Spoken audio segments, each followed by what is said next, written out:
Hello student, गेल्या भागामध्ये आपण 12वी अर्थशास्त्र या विषयामध्ये कोणकोणती प्रकरणे आहेत, कोणकोणत्या प्रकरणाचा आपल्याला अभ्यास करायचा आहे याबद्दल आपण माहिती पाहिली होती. या भागामध्ये आपल्याला पहिले प्रकरण सूक्ष्म अर्थशास्त्र आणि स्थूल अर्थशास्त्राचा परिचय हे पहिले प्रकरण आपल्याला घ्यायचे आहे. याचा परिचय आपल्याला करून घ्यायचा आहे. सूक्ष्म अर्थशास्त्र म्हणजे काय आणि स्थूल अर्थशास्त्र म्हणजे काय. तर याच्या आधी मी प्रोफेसर अतुल वानखेडे इकॉनॉमिक्स क्लासेसमध्ये आपलं स्वागत करतो. तर विद्यार्थी मित्रांनो, आपल्याला पहिल्या प्रकरणाला आज सुरुवात करायची आहे. त्यामध्ये पहिले प्रकरण चालू करण्याच्या आधी आपल्याला इकॉनॉमिक्स म्हणजे काय, इकॉनॉमिक्स म्हणजेच अर्थशास्त्र म्हणजे काय ते आपल्याला पाहायचं आहे. कारण याच्याशिवाय आपण पुढे जाऊ शकत नाही. ही एक मूलभूत संकल्पना आहे. जर आपल्याला अर्थशास्त्राचा अर्थच माहीत नसेल तर पुढे जाऊन आपल्याला काही फायदाच होणार नाही. त्यामुळे अर्थशास्त्र म्हणजे काय आपल्याला पाहायचं आहे. तर एक व्याख्या आहे अर्थशास्त्राची व्याख्या लिओनल रॉबिन्स याची. तर ही काय सांगते, अमर्याद गरजा आणि मर्यादित परंतु दुर्मिळ व पर्यायी उपयोगाची साधने याचा मेळ घालताना करण्यात येणाऱ्या मानवी वर्तनाचा अभ्यास करणारे शास्त्र म्हणजेच काय, अर्थशास्त्र होय. याला इंग्रजीमध्ये इकॉनॉमिक्स असे म्हणतात. तर अर्थशास्त्र म्हणजे काय, अमर्याद गरजा. आता माणसाच्या गरजा कशा असतात, व्यक्तीच्या गरजा अमर्याद असतात, तिला मर्यादा नसते. आपल्याला एक वस्तू आपल्यापाशी असेल तर आपल्याला दुसरी असावीच असे वाटते. म्हणजे आपल्या गरजा अमर्याद असतात, त्या कधी संपत नाही. आणि आपल्याला जी साधने लागतात, ज्या वस्तू आपल्याला लागतात त्याला आपण स्रोत म्हणतो, रिसोर्स म्हणतो, संसाधने म्हणतो. तर ही संसाधने कशी असतात, दुर्मिळ असतात, मर्यादित असतात, कमी असतात. आणि आपल्याला या दुर्मिळ संसाधनामध्ये मेळ घालायचा असतो आणि आपले जास्तीत जास्त समाधान आपल्याला करून घ्यायचं असते. जसं की आपल्यापाशी पैशाची कमतरता असते आणि आपल्या कमी पैशामध्ये आपल्याला जास्तीत जास्त आपलं समाधान आपल्याला करून घ्यायचे असते. आणि ही जे आपले वर्तन असते, या वर्तनाचा अभ्यास करणारे शास्त्र म्हणजेच काय असते, अर्थशास्त्र. ही एक अत्यंत सोपी अशी एक व्याख्या आहे. याचं एक आपण उदाहरण पाहू. समजा एक कुटुंब आहे, त्या कुटुंबाला 5,000 रुपयामध्ये संपूर्ण 1 महिन्याचा खर्च त्याचा भागवायचा आहे. म्हणजेच 5,000 म्हणजे खूप कमी आहेत आणि या कमी पैशामध्ये संपूर्ण 1 महिना त्या कुटुंबाला काढायचं आहे. ते कुटुंब काय करेल की या 5,000 रुपयाचे नियोजन अशा प्रकारे करेल की या कमी पैशामध्ये त्याला जास्तीत जास्त समाधान त्या 5,000 रुपयामध्ये त्याचे झाले पाहिजे. म्हणजेच त्याचे जे व्यवस्थापन कसे राहील की ते 5,000 रुपयामध्ये जास्तीत जास्त समाधान मिळवण्याचा प्रयत्न करेल. आणि या प्रयत्नालाच अर्थशास्त्र असे म्हणतात. अर्थशास्त्राची दुसरी एक व्याख्या आहे, अर्थशास्त्र ही संपत्तीची उत्पत्ती, वापर आणि हस्तांतरण करणारी एक ज्ञानशाखा आहे. म्हणजेच काय, तर ही संपत्ती जी आहे, हे जे संसाधने असतात, ही जी आपल्याला आपण वापरतो ते संसाधने असतात, तर ही संसाधने, त्याची उत्पत्ती, त्याचा वापर आणि हस्तांतरण याचा अभ्यास करणारी एक ज्ञानशाखा, याला आपण अर्थशास्त्र असे म्हणतो. तर अर्थशास्त्र म्हणजे काय आपल्याला समजलं असेल. त्यानंतर आपण पहिले प्रकरण सूक्ष्म अर्थशास्त्र आणि स्थूल अर्थशास्त्र याचा परिचय आपण करून घेणार आहोत. म्हणजे काय, तर सूक्ष्म अर्थशास्त्र म्हणजे काय आणि स्थूल अर्थशास्त्र म्हणजे काय हे आपल्याला पाहायचं आहे. सर्वप्रथम आपल्याला लक्षात घ्यावं लागेल की अर्थशास्त्राची सुरुवात कधी झाली. 1776 जेव्हा ॲडम स्मिथ याने वेल्थ ऑफ नेशन नावाचा ग्रंथ लिहिला. या ग्रंथामध्ये त्याने अर्थशास्त्रीय विचार मांडले आणि तेव्हापासून अर्थशास्त्राला सुरुवात झाली. खऱ्या अर्थाने त्याला अर्थशास्त्र असे ओळखले जाऊ लागले. अर्थशास्त्र एक वेगळे शास्त्र म्हणून ओळखले जाऊ लागले.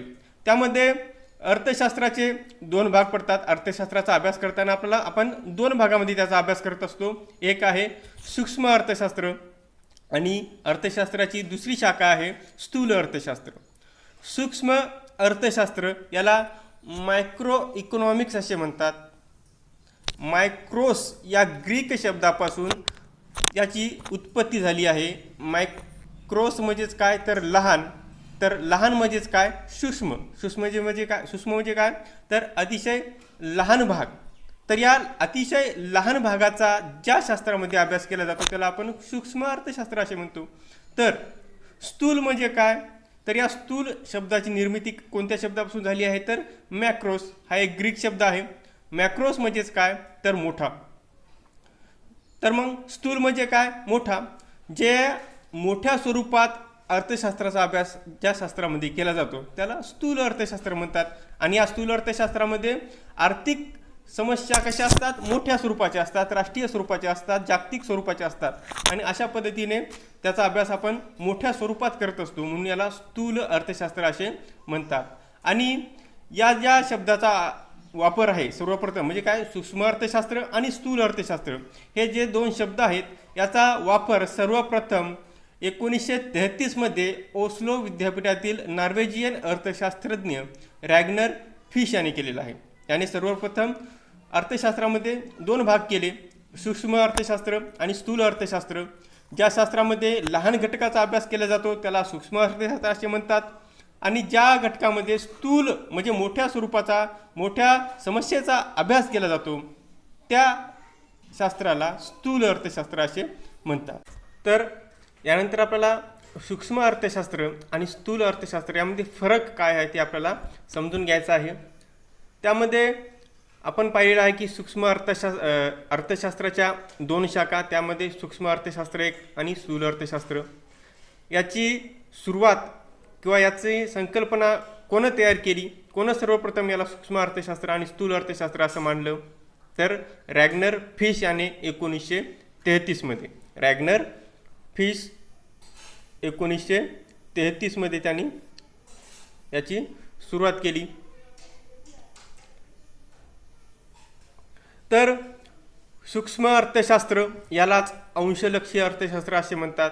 अंशलक्षी, अंश म्हणजेच काय, एक छोटासा भाग, त्यालाच व्यष्टी अर्थशास्त्र असे सुद्धा म्हणतात. म्हणजेच सूक्ष्म अर्थशास्त्राचे व्यष्टी अर्थशास्त्र आणि अंशलक्षी अर्थशास्त्र असे दोन नावे आहेत.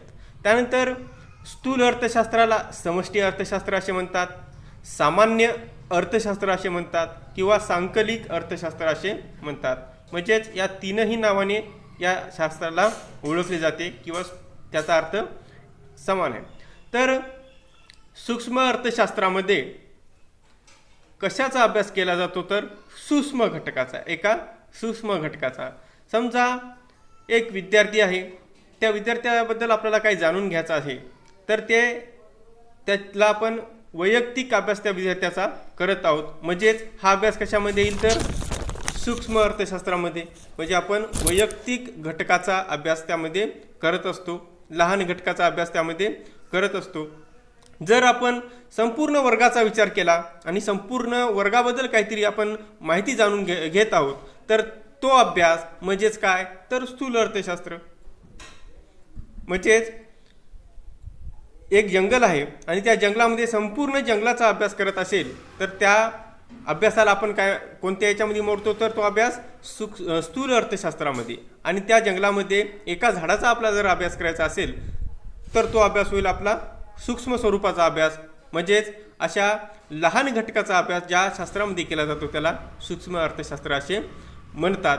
यामध्ये वैयक्तिक मागणी म्हणजे एखाद्या वस्तूची मागणी किंवा एखाद्या वस्तूचा पुरवठा, त्याला आपण वैयक्तिक पुरवठा असे म्हणतो. तर ते एखाद्या वस्तूचं असते. म्हणजे जसं की एक शेतकरी आहे आणि त्याला आपल्या गव्हाचे उत्पादन, गव्हाचा जो माल झालेला आहे तो मार्केटमध्ये विकायचा आहे. गेल्या वर्षी जेव्हा तो मार्केटमध्ये गेला होता त्यावेळेस त्याला एका पोत्यामागे, एका क्विंटल मागे त्याला 3,000 रुपये भाव मिळाला होता. आणि त्याच वर्षी, गेल्या वर्षीच गव्हाचे उत्पादन जास्त झाले होते, परंतु यावर्षी पावसामध्ये अनेक जणांचे गहू पावसामध्ये गेले, पुरामध्ये गेले आणि त्यामुळे यावर्षी त्याला त्या मार्केटमध्ये 4,000 रुपये भाव मिळाला. आता गेल्या वर्षी भाव कमी मिळाला आणि यावर्षी भाव जास्त मिळाला. हे का झालं असेल, कारण गेल्या वर्षी जास्त शेती पिकल्यामुळे, जास्त गव्हाचं उत्पादन झाल्यामुळे किमतीमध्ये काय झाली, कमी झाली, किंमत गव्हाची कमी झाली. आणि यावर्षी जेव्हा तो मार्केटमध्ये गेला आपला गहू विकण्यासाठी, तेव्हा गहू मार्केटमध्ये तुलनेने गेल्या वर्षीच्या तुलनेत कमी आला. म्हणजे गव्हाचा पुरवठा काय झाला, कमी झाला आणि त्यामुळे त्या शेतकऱ्याला यावर्षी गव्हाचा जो भाव आहे तो जास्त मिळाला. म्हणजेच काय, तर मागणी आणि पुरवठा यावरून त्या गव्हाची किंमत किंवा कोणत्याही वस्तूची किंमत ठरत असते. जसं की तो शेतकरी आणि तो व्यापारी याचा जो संबंध आहे हा एक व्यक्तिगत संबंध आहे आणि या संबंधाचा अभ्यास सूक्ष्म अर्थशास्त्रामध्ये करत असतात. आता आपण एक स्थूल अर्थशास्त्राचं उदाहरण पाहू. जसं की आता कोरोनाचे संकट आहे आणि या संकटामध्ये, या नैसर्गिक आपत्तीमध्ये प्रत्येक देशाची अर्थव्यवस्था डबघाईला आलेली आहे किंवा मागे झालेली आहे. तर या अर्थव्यवस्थेला सुधारण्यासाठी कोणत्याही देशाचे जे सरकार असते ते एक धोरण निर्माण करत असते, एक धोरण ठरवत असते आणि त्यानुसार अर्थव्यवस्थेमध्ये जास्तीत जास्त पैसा टाकण्याचे काम ते करत असते. जसं की जपान याने 24% अर्थव्यवस्थेच्या आपल्या GDPच्या 24% उत्पादन किंवा 24% उत्पादनाचा भाग त्याने काय केला, अर्थव्यवस्थेमध्ये टाकलेला आहे. अमेरिकेने सुद्धा आपल्या GDPच्या 13% रक्कम आपल्या अर्थव्यवस्थेला तारण्यासाठी खर्च केलेली आहे. आपल्या भारताने सुद्धा एकूण अर्थव्यवस्थेमधील एकूण GDP म्हणजे दरवर्षाचे जे उत्पन्न होते त्यामध्ये 10% रक्कम ही अर्थव्यवस्थेला तारण्यासाठी सरकारने खर्च केलेली आहे. ते आपण पंतप्रधान नरेंद्र मोदींनी जे 20 लाख कोटीचे खर्च केलेले आहेत, तर ते अर्थव्यवस्थेला रुळावर आणण्यासाठी, चांगल्या प्रकारे अर्थव्यवस्था चालण्यासाठी ते अर्थव्यवस्थेमध्ये ते टाकलेले आहेत. तर हे काय आहे सरकारचे धोरण, त्याला आपण राजकोषीय धोरण असे म्हणत असतो. त्यानंतर भारतीय रिझर्व्ह बँकेने या आर्थिक मंदीतून भारताला बाहेर आणण्यासाठी आपल्या व्याजदरामध्ये काय केलेली आहे, कपात केलेली आहे. कपात केली म्हणजे आपल्या व्याजदरामध्ये 0.25% त्यांनी काय केलेली आहे, कपात केलेली आहे. यामुळे काय होईल, कर्जे स्वस्त होतील आणि जे कारखाने आहेत, जे उद्योग आहेत किंवा व्यक्तिगत काही जे व्यक्ती आहेत ते या बँकेकडून काय करतील, कमी व्याजदरामध्ये कर्ज काढतील, जेणेकरून अर्थव्यवस्थेमध्ये भारताचा पैसा काय राहील, खेळता राहील आणि अर्थव्यवस्थेला गती मिळेल. तर हे जे बँकेचे जे धोरण आहे त्याला आपण चलनविषयक धोरण असे म्हणतो. तर राजकोषीय धोरण सरकारचे आणि चलनविषयक धोरण म्हणजेच अशी जी धोरणं असतात त्याचा अभ्यास स्थूल अर्थशास्त्रामध्ये केला जातो. हा एक राष्ट्रीय स्वरूपाचा अभ्यास असतो. सार्वजनिक अभ्यास हा स्थूल अर्थशास्त्रामध्ये केला जातो आणि व्यक्तिगत अभ्यास हा सूक्ष्म अर्थशास्त्रामध्ये केला जातो. यामध्ये बचत ही, एका व्यक्तीची बचत ही सूक्ष्म अर्थशास्त्रामध्ये याचा अभ्यास केला जातो. वैयक्तिक उत्पन्न म्हणजे एका व्यक्तीचे उत्पन्न याचा अभ्यास सूक्ष्म अर्थशास्त्रामध्ये केला जातो.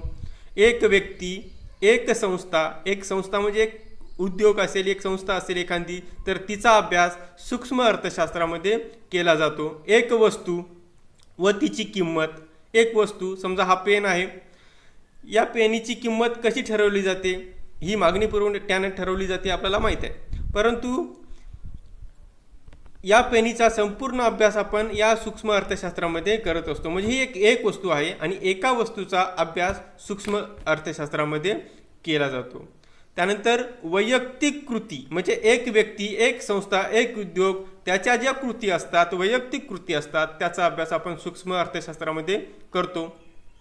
त्यानंतर एकूण मागणी, संपूर्ण देशाची जी एकूण मागणी आहे त्याचा अभ्यास स्थूल अर्थशास्त्रामध्ये केला जातो.